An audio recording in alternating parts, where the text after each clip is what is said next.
नमस्कार। आज मुझे पिज्जा जोटा कि आगर भी गोटे अपलोड कर पिज्जार वीडियो जोटा कि मुझे तवा करी कढ़ाई से भी बहुत भल होता है। ये ओवन रे कर चलते ए रेसिपी देखा केमती मुझे कर गोटे कप पानी को आम टे हल्का उषुम करा छाड़देवा।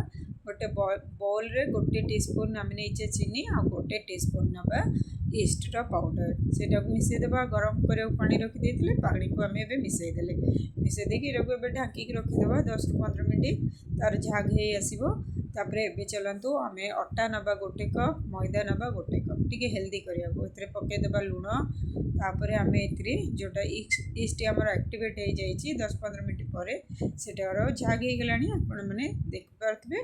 ताले एबे आम चलतु हाफ टी स्पून रे 2 टीस्पून पकई नवा दही। दही पकईले आउे सफ्ट लगे नरम लगे भल लगे।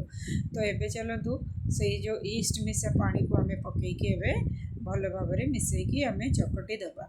भल कर चकटी सारापर आपन जदि आपणकर दरकार पड़े आउ टे पानी मिसैया को तो आपण मैंने आउ टे पानी भी मिसई पारे। चलते ए मिसईदे जो गरम पानी आपण मैंने ईस्ट एक्टिवेट करने को पकेबे से निहाती टिके गरम थी अवस्था पकेबे ना हल्का उषुम कले से एक्टिव हेनी। तो टिके आपण मैंने हल्का भाव में जमती टच कले गरम लगुव से हिसाब से आप एक्टिव करेंगे। तो देखिए आपणकर ईस्ट भल भाव एक्टिवेट होदी आपणकर एक्टिवेट न हो तो ईस्ट ही खराब थी भल क्वालिटीर ईस्ट आनले से भल भाव एक्टिवेट हो। एबे देखो आम जो डो आम प्रस्तुत कर पूरा चिकनिया हो गला। ये जब भल भाव आपण मैंने चकटे 8 ରୁ 10 मिनट ताले ये बहुत बढ़िया आपणकर जो पिज्जार डोटा तैयारी किसी तेल मिसेकी भी मुझे यहाँ पकई नहीं 2 टेबल स्पून पखापाखि तेल हाफ टेबल स्पून ताको मिसेकी आम गोला करनबा भल करी। एबे देखो पूरा चिकनिया आमर डोटा प्रस्तुत हो गला। जिते यहाँ को आपण मैंने बेसी समय चकटे से बेसी आपणकर डोटी प्रस्तुत हो। चलते आम डो को एमती टिके ऊपर भागटा भीतर आड़ू टे करके गोटे बोल भितर पसईकी यहाँ को आम 2 घंटा काल आम रेस्ट करने छाड़देवा। एबे आमर ये गला देखो टिके फुली जाइए एमती कि नुह चे पूरा फुलिकी बाहर को आसी जाइए। ईस्ट किंतु एक्टिवेट तो हो जाए मु मैदा और अटा दुईटा जाक मिसई। जब मैदा मिसई था तो आउ टे बेसी होता जेहेतु मुझे अटा ए मिसई तो अटार से टी कम फुली। तो ये देखो आम जो आम डो आम फर्मेट हो गला से मैंने एमती हाथ में काढ़ी ने आउ टे भल भाव चकटी देवे। तापर गोटे कौन भी पटा थी ना जोटा कि आपण मैंने जमती तैयारी करते भाव डो को चारिपाखे जमती पिज्जा आपण मैंने देखी थे तैयारी करुवे सेमती भाव करने।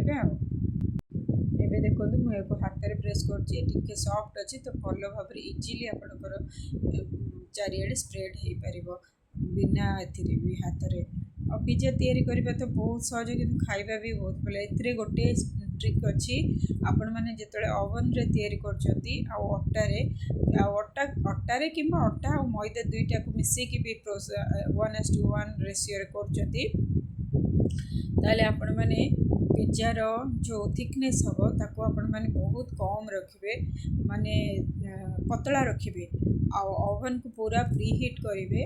तापर जाइए से आपण मैंने पिज्जा डो को पसैबे आउ प्रस्तुत करेंगे ना भीतर कंचा रही मोर टिके कंचा रही जाता कि आपण मानी कहीदे से पूरा पतला करके 2टा पिज्जा चाहे करूँ किंतु टिके पतला लेयर हम पतला करेंगे मोटा कले बिल्कुल भी हेनी भल। तापर एमती फोर्क साहाଯ୍ୟରେ यहाँ आपण मैंने फोड़ीदे एमती मोर जो ग्रिल पैन अच्छे ग्रिल स्टैंड से बसैबे यहाँ आगे प्रस्तुत करनी तापर सबको आम ओवन रे बसैबा जहाँ आपणकर जोटा भी इच्छा थी सेटा भी पिज्जा उपर पकईकी आपण मैंने तैयारी करेंगे। स्टाण्ड रे रखीदे एबे सबको मिसई पाखे जहाँ जहाँ थिला पियाज कैप्सिकम टमाटो सब पकई देती आगरू आम ओवन को 200 डिग्री टेम्परेचर रे 10 ରୁ 15 मिनट प्री हीट करथिबा। तापर से 200 डिग्री टेम्परेचर रे आउ 15 ରୁ 18 ମିନିଟ୍ ଲାଗିବ। ୟାକୁ ଆପଣମାନେ ବେକ୍ କରିନେବେ। ଦେଖିବା ଏବେ ଉପରୁ ଟିକେ ଅରେଗାନୋ ଚିଲି ଫ୍ଲେକ୍ସ ପକାଇ ନିଅନ୍ତୁ। ଏକଦମ ବାହାରର ପିଜ୍ଜା ପରି ଆପଣମାନେ ଘରେ ପ୍ରସ୍ତୁତ କରିକି ଏହାର ମଜା ଉଠାନ୍ତୁ। ଯଦି ପସନ୍ଦ ଆସିଛି ଭିଡ଼ିଓ ଲାଇକ୍ କରିବେ, ସେୟାର କରିବେ, ସବସ୍କ୍ରାଇବ୍ କରିବେ, କମେଣ୍ଟ ବି କରିବେ। Thanks for watching.